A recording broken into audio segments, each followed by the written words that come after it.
Estamos en vivo. Creo que estamos más. Tú vas más para acá. Sí.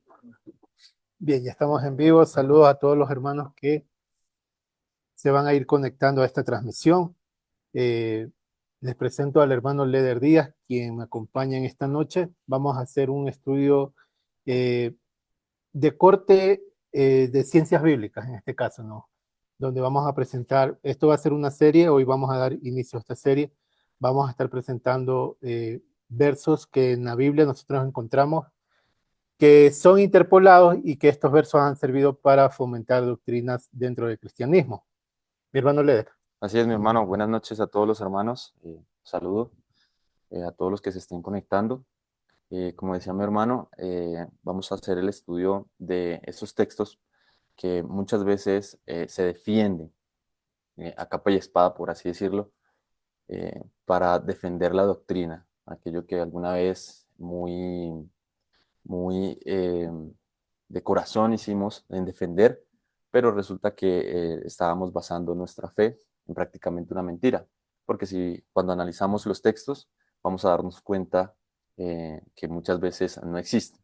Entonces eso es lo que vamos a presentarles a ustedes, mis hermanos. Espero que sea de bendición, de ayuda, compartir con esos familiares que aún lamentablemente tienen basada su fe en estos textos. Entonces, espero que les sea de mucha utilidad este estudio, mi hermano. Entonces, no siendo más, podemos iniciar Sí, con el estudio, mi hermano. ¿Cómo ahorita tal? vamos a compartir el link de la transmisión en los grupos de WhatsApp para ya que los hermanos que están en los grupos pues se puedan ir conectando. Ok, mi hermano. Creo que ahí estamos, déjame ver. Bien. Eh, estamos bien ya. Ahí están conectándose los hermanos. Déjame compartir en el grupo de Facebook. Tal vez deseas hacer una introducción del tema que vamos a ver hoy día. Pues como venía contándoles, hemos analizado varios textos, ¿sí? Basándonos en los textos, en los papirus más antiguos, ¿sí? Que nos van a corroborar y que nos van a sacar de esta duda que nosotros tenemos muchas veces de nuestra fe afianzada, sobre todo en cosas que hay que investigar, ¿no? Entonces, por eso hoy nos tomamos la libertad de llegar a ustedes con este mensaje, ¿sí? Bien. Un saludo a las hermanas de Cali, ¿sí? Que nos acompañan acá en Ecuador. Espero que haya sido de bendición su utilidad. Y el hermano Douglas, de Inglaterra, sí señor, que han estado acá con nosotros, viviendo acá como tal, eh, y pues espero que hayan pasado muy buena. Y el Eh, hermano Ubaldo también, como no, y la hermana Miriam. Bien, mis hermanos, vamos a dar inicio a este estudio con esta introducción que hizo el hermano Leder. Vamos a estar presentando hoy en día un estudio, sobre todo que ya lo hemos tocado bastantes veces, que es acerca de la Trinidad. Dentro de las interpretaciones de la Biblia que se da o de lo que se toma la Iglesia Católica para fomentar esta doctrina es el verso de Primera de Juan 5 del 7 al 8 y bueno, de ahí también lo que le podemos leer en Mateo 28, 19. Hoy vamos a analizar este texto, vamos, como dijo el hermano Leder, vamos a presentar eh, este estudio con bases, con evidencias, ¿no? Dentro de los manuscritos, dentro de los diferentes, incluso comentarios de los padres de la iglesia, y para poder demostrar que este verso sí fue interpolado y que está en la Biblia no porque sea bíblico, está en la Biblia porque en los siglos anteriores pues lo introducieron. Y hoy en día pues la gente dice, no, si está en la Biblia, yo creo lo que dice en la Biblia. Y no debe ser así, debemos ser personas que si nos comprometemos a estudiar las escrituras, debemos estudiar las escrituras de una forma académica. ¿Por qué? Porque de esa forma nosotros podemos rescatar no solamente el contexto, sino la verdad de lo que se dijo desde los primeros siglos cuando se escribieron estas escrituras. Siempre hemos mencionado que no existen textos originales, sea en hebreo, de las escrituras, sobre todo el Nuevo Testamento, pero tenemos textos griegos del siglo II, siglo III en adelante, que nos da la oportunidad de analizar y saber si lo que está escrito en la traducción moderna, sea Reina Valera 1960, está igual que en los manuscritos, que sea en papiro o sea en códice. Entonces, de esta forma es que nosotros podemos hacer una reestructuración de las escrituras y estar de acuerdo si lo que está escrito ahí es correcto o no. Entonces vamos a dar inicio, mi hermano. Así es, mi Voy a hermano. compartir pantalla y para que tú des el inicio de este estudio. Bueno, antes de empezar, ¿no? Aclarar el por qué tomamos la base de la Reina Valera, ¿sí? Porque es la Biblia que generalmente siempre tienen en las casas las personas. Entonces, para que se den cuenta pues que primero hay que estudiarla, analizarla, y como ha sido una escritura tan comercial, entonces por eso tomamos ese texto para poder hacer este análisis. Entonces, como les había compartido anteriormente, el título de la enseñanza es Textos Hechos Doctrinas, como tal, ¿no? Entonces, vamos con el primer versículo que podemos encontrar dentro de la Reina Valera, con la cual han hecho doctrina, ¿sí? Uno de los muy, muy, muy famosos es, porque tres son los que dan testimonio en el cielo, el Padre, el Verbo y el Espíritu Santo. Y estos tres son uno. Y 1 Juan 5:8 continúa diciendo, y tres son los que dan testimonio en la tierra, el espíritu, el agua y la sangre, y estos tres concuerdan, ¿sí? Y aquí entonces podemos ver que iglesias cristianas, ¿no? Se fundamentan son tres, y empiezan entonces toda una teología acerca de la Trinidad, y lo toman como algo nuevo, no sabiendo también que esto ya fue discutido en su época. ¿Listo? Entonces, lo podemos analizar. Uy, se quedó. Sí, dale. Sí, no. Ah, ok. También, este versículo también es conocido como la coma joánica, ¿no? Eh, Esto es introducido durante los primeros siglos, perdón, siglo tercero y cuarto, en las escrituras. Fue añadido como glosa y después a las nuevas traducciones fue introducido como texto original, como tal, de este versículo. Claro, para las personas que tal vez no conozcan qué es una glosa es un texto marginal, llamémoslo así, eh, que el escriba que está haciendo la copia de las escrituras pone al lado de un texto. Y bueno, dentro de las siguientes partes que vamos a ir analizando en esta serie, ahí vamos a mostrar esto que yo estoy comentando. Entonces, es una nota marginal que el escriba pone al lado del texto y luego los siguientes escribas que empiezan a hacer las copias, en algún momento pues ellos deciden poner ese texto marginal dentro del verso y ya ahí se va creando esta interpolación, ¿no? Entonces, lo que explicaba el hermano Leder. Ok, cabe recalcar que esto fue introducido, ¿sí? En el siglo cuarto, ¿sí? Ya aparecía ahí en los concilios de Letrán, ya fue apareciendo ¿cómo se llama, no? La coma joánica. Entonces, vamos a... Algunos académicos mencionan que fue introducido por Jerónimo de Estridón. Recordemos que Jerónimo de Estridón es el encargado por el Papa Damaso I en hacer la traducción que se conoce del siglo IV, la Vulgata Latina. Y él toma los textos griegos y hebreos para hacer esta traducción de Vulgata Latina y muchos académicos creen que él fue el que introduce esto como una glosa y luego ya en el siglo VIII, ya en la versión Vulgata Latina del siglo VIII, ya aparece este texto introducido como parte del texto original que hoy en día podemos leer.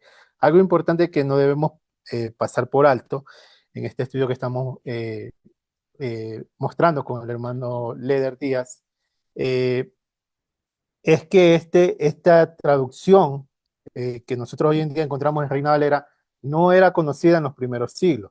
Recordemos algo, en los primeros concilios, el primer concilio que es el concilio de Nicea en el siglo IV, se hace el primer debate de forma general de lo que se conoce como la cristología, donde se debatía si el Mesías era o no era divino.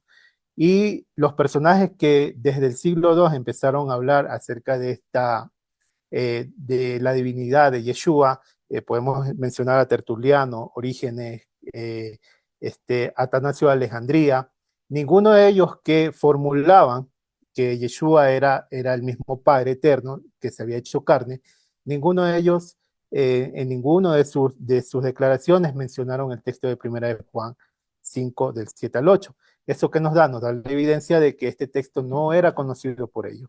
Y por eso nosotros entendemos que fue después de la traducción que hace Jerónimo siglo IV, el siglo V, de la Vulgata Latina, cuando se introduce este verso. Bien. Te voy a compartir pantalla, mi hermano, para que continúes. Ok, ok. Entonces, continuando, mis hermanos, vemos entonces con el Codex Sinaítico cómo podemos aclarar este versículo que ha sido tomado como doctrina. Entonces, podemos leer en el original, dice, porque tres son los que dan testimonio. Listo, ahí acaba el versículo 7 de Primera de Juan 5. Y luego, en Primera de Juan, cuando pasa al 8, dice el espíritu, el agua y la sangre. ¿Sí? Y estos tres son uno. Eso es solamente lo que dice, evidenciando que lo demás es totalmente añadido. Eso de decir que hay tres arriba y tres abajo es totalmente añadido. Algo ¿Listo? importante que debemos entender al momento de estudiar las escrituras es que tenemos una herramienta en Internet que se llama interlineal.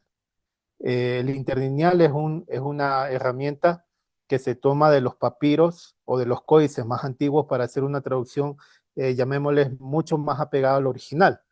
Recordemos que las copias son del siglo II en adelante, entonces no hay los textos originales del primer siglo, pero es lo que se acerca o se asemeja más a lo original. Entonces, si van a estudiar las escrituras, sobre todo el Nuevo Testamento, y quieren analizar estos textos, si es que es una interpolación o algo, entonces necesariamente deberían poder utilizar esta herramienta del interlineal, que se llama Logos Calogos, y ahí ustedes pues, pueden comparar si lo que está escrito en la traducción, en este caso Reina Valera 1960, está igual en el griego, porque es una traducción al griego que también lo traducen a español. Bien, entonces lo que explicaba ahí el hermano Leder era lo que se encontraba dentro de esta página, Logos Cal Logos, en el interlineal. Tienes que darlo otra vez de compartir. Sí, déjame. Ya, ahora sí vamos a compartir de nuevo. Se fue por abajo. Bien, ahí estamos. Ok, bien. Entonces ya evidenciando que estas palabras fueron añadidas, podemos continuar. A ver, Aquí darle a los lados. Bien. Ok, entonces esta es una herramienta que podemos obtener en línea, ¿sí? Se llama Codex Sinaiticus o .org y ahí nos muestra todo el tema del Antiguo y Nuevo Testamento en su idioma original y en sus escrituras originales, ¿sí? En la parte eh, derecha de, de la pantalla, ¿sí? Podemos evidenciar que aquí está como tal la traducción original, como es, como debería ser, ¿sí? Y en la parte superior en griego. Y en la parte izquierda vemos el código en su originalidad, ¿sí? Cómo está escrito totalmente. Entonces podemos leer en el versículo 7 y 8, dice, porque los que dan testimonio son tres, el espíritu, el agua, la sangre, y los tres son uno. ¿Sí? Entonces, ahí podemos nosotros evidenciar que como tal la Trinidad, como la presenta el cristianismo con base en, en estos dos textos, pues podemos decir que es una farsa. ¿Sí? Claro. Es un texto que ya empieza a aparecer a partir del siglo VIII. Y en el siglo XV, dentro de las traducciones como textos exceptus, ya aparece porque el que hace la traducción del texto exceptus, que es Erasmo, en su segunda edición, ya él pone este texto en algún momento un personaje le dice que no había introducido este texto que era original. Entonces, como él no tenía esta copia, obviamente él se había tomado el códice sinaítico. En el códice sinaítico, como ustedes pueden evidenciar, no está el texto. Entonces, ¿qué hace? Logró conseguir una copia en griego de siglos después, siglos posteriores, y dentro de estas copias en griego sí encontró, como por ejemplo lo que le va a presentar ahorita el hermano, que algunos manuscritos omiten esto, mientras que otros manuscritos también lo añaden.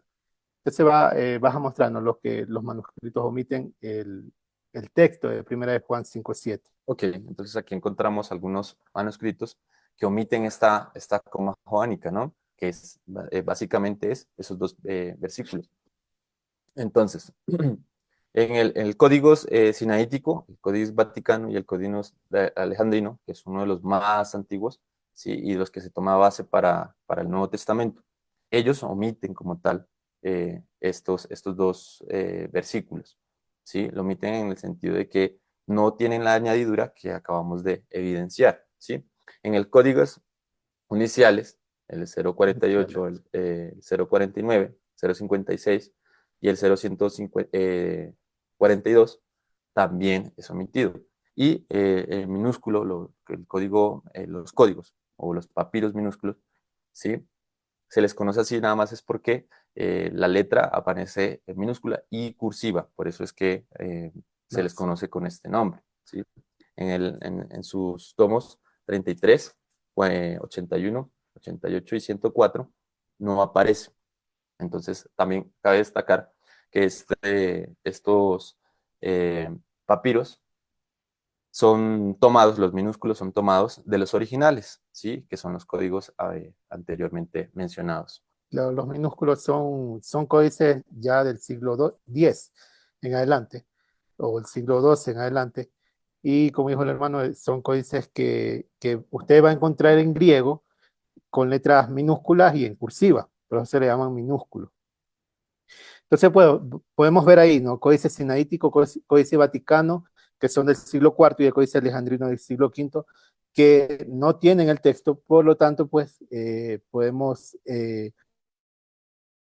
que el texto de Primera de Juan 5:7 al 8, sobre todo el verso 8 que dice el Padre, el Hijo y el Espíritu Santo, no son textos originales de los códices, sobre todo los códices más antiguos, ¿no?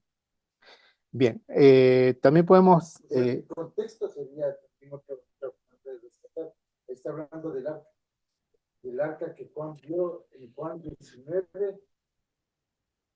No, creo que sí, en Juan 19 dice que él vio cómo se abrieron las piedras. Y luego está contando de que él ve los tres testimonios de la piedra. Claro, sí. Bien, vamos a... aparte de este verso que hemos estado mencionando, que habla de la Trinidad, o que da las bases dogmáticas para la iglesia, para enseñar la Trinidad como un tema bíblico. Aparte de 1 de Juan 5:7 al 8, también tenemos Mateo 28:19, lo que se conoce como la Gran Comisión, ¿no? Que dice ir y hacer discípulos en todas las naciones, bautizándolos en el nombre del Padre, del Hijo y del Espíritu Santo. Ese texto también fue añadido al original. Por ejemplo, vamos a ver esto que yo le estoy compartiendo en este momento, que es lo que se dice en el Vaticano, en el Catecismo del Vaticano número 2. Dice que este texto fue añadido posteriormente. Y voy a leer lo que dice textualmente, ¿no? Dice lo siguiente: la Iglesia reconoce que esta fórmula fue introducida por algunos copistas o traductores del Nuevo Testamento en los primeros siglos del cristianismo. Sin embargo, no hay evidencia histórica o textual suficiente para afirmar que fuera una novedad doctrinal o litúrgica en el siglo IV. Y quiere decir, en el siglo IV, cuando fue el concilio de Nicea, nadie discutió el tema del bautizo en el nombre del Padre, Hijo y Espíritu Santo. ¿Por qué? Porque ya en el siglo IV era natural que ellos hacían los bautizos con esta fórmula, ¿no? Lo que se le llama la fórmula bautismal trinitaria. Pero vemos claramente que la iglesia reconoce que fue una fórmula inventada, ¿no? Inventada, se puede decir, desde el siglo II en adelante, ya varias iglesias de diferentes regiones ya estaban haciendo este bautismo en el nombre del Padre, Hijo y Espíritu Santo. Entonces no era una novedad, no era algo que se discutió dentro del Concilio de Nicea, sino que el tema principal del Concilio de Nicea fue la divinidad de Yeshua, o de Jesús, como lo conoce el cristianismo, y también el tema de la Pascua, ¿no? Que fue también uno de los temas principales dentro de este concilio. También podemos mostrar, ¿no? Este comentario de Eusebio de Cesarea, mi hermano, si tú deseas leerlo. Textualmente dice, Eusebio de Cesarea era un historiador cristiano, ¿sí? En su obra Demostración Evangélica, libró 3 capítulos, ¿sí? En el capítulo 6 dice, id y haced discípulos de todas las naciones, bautizándolos en mi nombre y enseñándoles a guardar todo lo que os he mandado. Hasta ahí, como tal, llega el versículo, ¿sí? Lo que presenta después la Reina Valera, como tal, fue una añadidura en este texto, ¿sí? Y Entonces, recordemos que Eusebio de Cesarea es un historiador del siglo III, que quiere decir que para él no era conocido este texto de 1 de Juan 5:7, o por lo menos la fórmula bautismal de Mateo 28:19, ¿no?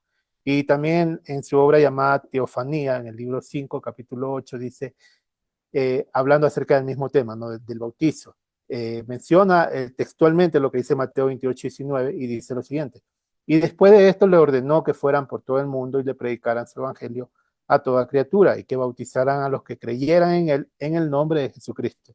No dice en el nombre del Padre, Hijo y Espíritu Santo, sino en el nombre de Jesucristo, y que le enseñaran a observar todo lo que Él les había mandado.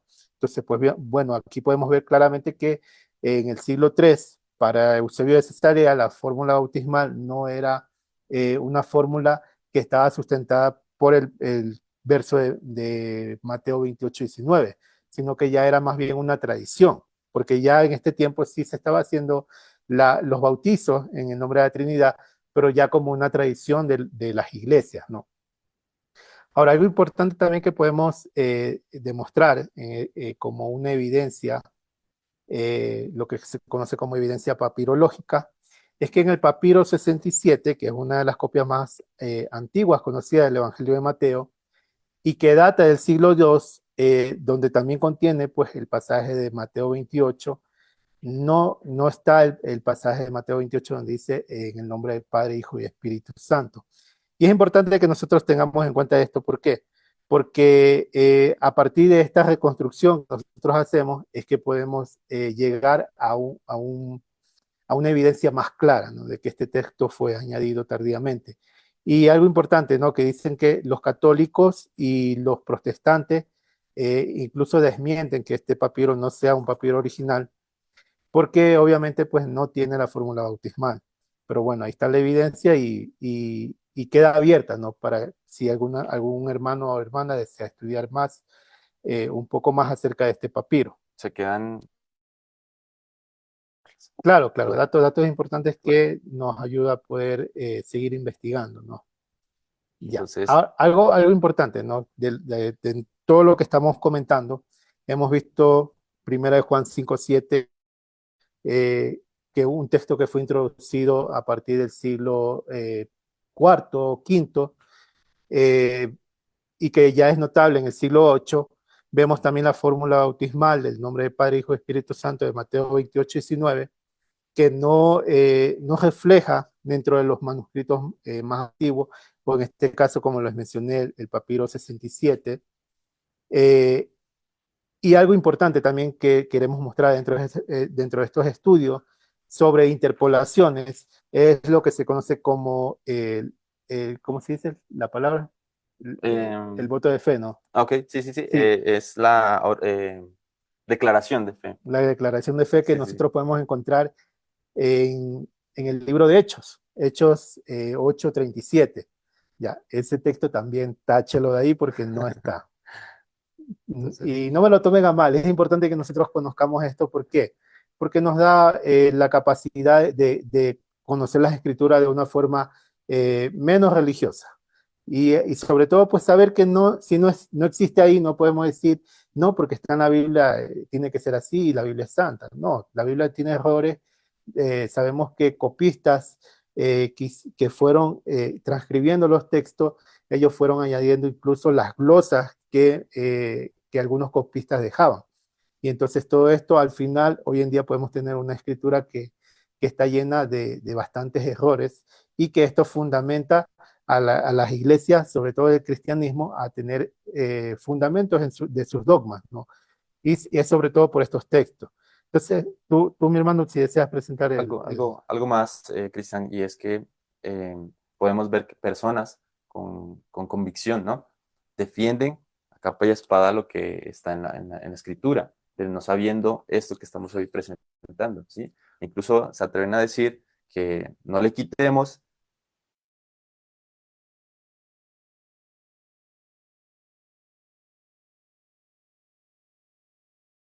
Entonces, mi hermano, seguimos con el siguiente versículo. Entonces, como decía mi hermano, Hechos de los Apóstoles 8:37, dice, Felipe dijo, si crees de todo corazón, bien puedes. Y respondiendo dijo, creo que Jesucristo, como está aquí, es el Hijo de Dios. Entonces, esa es la confesión de fe, ¿no? Esa es la confesión de fe. Normalmente dentro del cristianismo es habitual, ¿no? Que cuando las personas van a hacer su bautizo, le dice, tienes que decir, creo en Jesucristo, Hijo de Dios. Entonces, es como una fórmula, ¿no? Cuando dice, Bautismal. creo en Jesucristo, Hijo de Dios, en hebreo, esa parte, cuando le dicen, ven a No dar, sé si queda. Hijo de Dios, están diciendo el Mesías de Israel, Claro. no de la iglesia. Okay. Claro, sí, sino que a lo que vamos es que dentro de las iglesias cristianas, sobre todo católicas, ¿no? Estos versos, o por lo menos los dogmas que ellos tienen, están en base a estos versos, ¿no? Que ustedes pueden ver, por ejemplo, lo que le estamos mostrando. Si ustedes se dan cuenta en sus pantallas, dentro de la herramienta que les mencioné al principio, que se llama interlineal, logos k logos, si usted pone Hechos 8:37, ahí le aparece el texto de Reina Valera, pero abajo no le aparece el texto en griego. Entonces, ¿qué pasa ahí? El texto no existe. Añadido. Claro. Está añadido, ¿verdad? Entonces, ¿qué hacemos en la Biblia? Lo tachamos. Bien, y aquí le mostramos esta evidencia, mi hermano, si deseas continuar. Ok, en el papiro 47, 45. ¿sí? 45, perdón, ¿sí? En Hechos de los Apóstoles podemos evidenciar, ¿sí? Y por el camino llegaron a cierta agua y dijo el eunuco, aquí hay agua, ¿qué impide que yo sea bautizado? Y mandó para el carro y descendieron ambos al agua, Felipe y el eunuco, y lo bautizó, ¿sí? Pero vemos que está el verso 36 y el verso 38. Y el verso 37 no está. No está. No. ¿Qué pasa aquí? Aquí no cambia el sentido de lo que de relato, ¿no? Que hace, ¿no? Que es Felipe haciéndole la inmersión al eunuco. Pero sí hay un texto que ha sido añadido que debemos nosotros dar la evidencia, ¿no? Como lo estamos haciendo en este momento. Un texto que, como les mencioné, dentro de las iglesias se lo toma como la base para lo que se conoce como la confesión de fe. Entonces, ustedes están viendo que en ese papiro no se encuentra el verso. Vemos también en Logos K Logos, en el interlineal, que no se encuentra el verso. Entonces, ¿qué tenemos que hacer nosotros? Hacer las correcciones.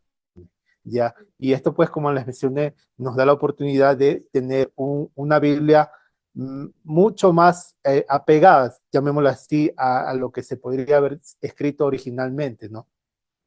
Y nos da la capacidad también de salir de esas reglas en el cristianismo, ¿no? Que se nos infundó desde muy pequeño, ¿no? Reglas que, como vemos, pues están fundamentadas en estos versos que incluso han sido interpolados en la escritura.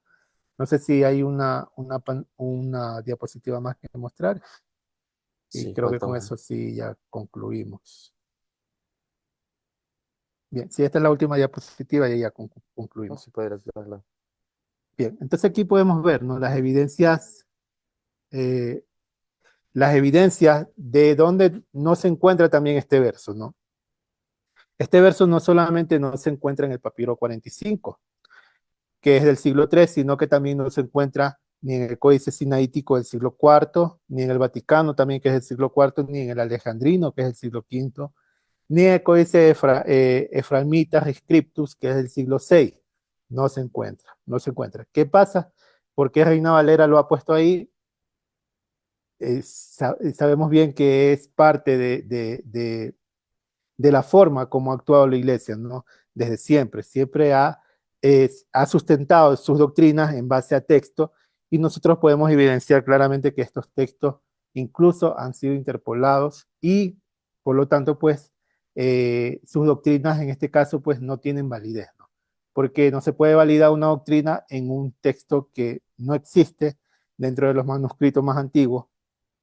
Entonces, pues, podemos mostrar a través de estas evidencias que estamos señalando, de que tanto el texto de Primera de Juan 5 7 al 8, el texto de Mateo 28 19 y este texto de Hechos de los Apóstoles 8 37 son textos que no están, por lo menos dentro de las copias griegas más antiguas que tenemos en este caso, el Nuevo Testamento, ¿no?